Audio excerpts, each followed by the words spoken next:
Hi అండి అందరికీ. Welcome to my channel cinema కథలు. టి కృష్ణ గారు ఈయన ఒక దర్శకుడండి. అందరి సినిమాలు వేరు, ఈయన సినిమాలు వేరు. ఎందుకంటే సమాజంలో జరుగుతున్న అన్యాయాలపై తనదైన శైలిలో సినిమాగా చిత్రీకరించి తెలియజేసేవారు. ఈయన హీరో గోపీచంద్ గారి ఫాదర్ అండి.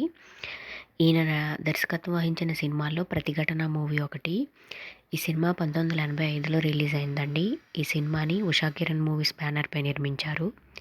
ఈ సినిమాకి 3 నంది అవార్డులు కూడా వచ్చాయండి. ఈ సినిమాలో విజయశాంతి గారు, చంద్రమోహన్ గారు, కోట శ్రీనివాసరావు గారు, రాజశేఖర్ గారు నటించారు.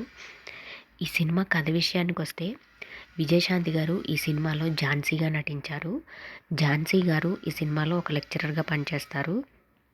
ఝాన్సీ గారి భర్త ఒక లాయరు, ఈయనే చంద్రమోహన్ గారు. ఝాన్సీ గారి మనస్తత్వం ఏంటంటే ఏదైనా అన్యాయం జరిగితే సహించేవారు కాదు, ఎదిరించేవారు. ఈమె లెక్చరర్గా పనిచేస్తున్న ఊర్లో రౌడీ షీటర్ కాళీ అనే ఒక అతను ఉండేవాడు. ఆయన ఏం చేస్తాడంటే నడి రోడ్డు మీద అందరూ చూస్తుండగా ఒక పోలీస్ ఇన్స్పెక్టర్ని హత్య చేస్తాడు. ఇది చూసిన ఝాన్సీ అతని మీద కంప్లైంట్ ఇస్తుంది. అది తెలిసిన కాళీ కంప్లైంట్ వెనక్కి తీసుకోమని, లేకపోతే చంపేస్తానని బెదిరిస్తాడు. అయితే ఝాన్సీ ఆ కంప్లైంట్ని వెనక్కి తీసుకోదు. దీంతో అతను రౌడీలతో ఝాన్సీని కొట్టించి తన బట్టలు విప్పించి అందరి ముందు అవమానం పాలయ్యేలా చేస్తాడు. దీంతో ఝాన్సీ భర్త ఆమెను వదిలేస్తాడు.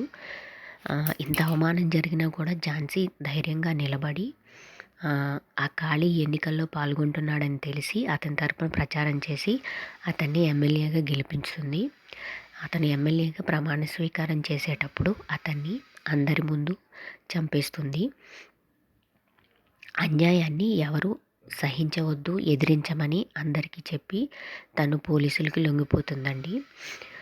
ఈ సినిమా కనుక ఎవరైనా చూడకపోయింటే ఖచ్చితంగా చూడండి. ఈ వీడియో కనుక మీకు నచ్చినట్లయితే లైక్ చేయండి, షేర్ చేయండి. అలాగే ఇలాంటి మరిన్ని వీడియోల కోసం నా ఛానల్ని సబ్స్క్రైబ్ చేసుకోండి. Thank you for watching.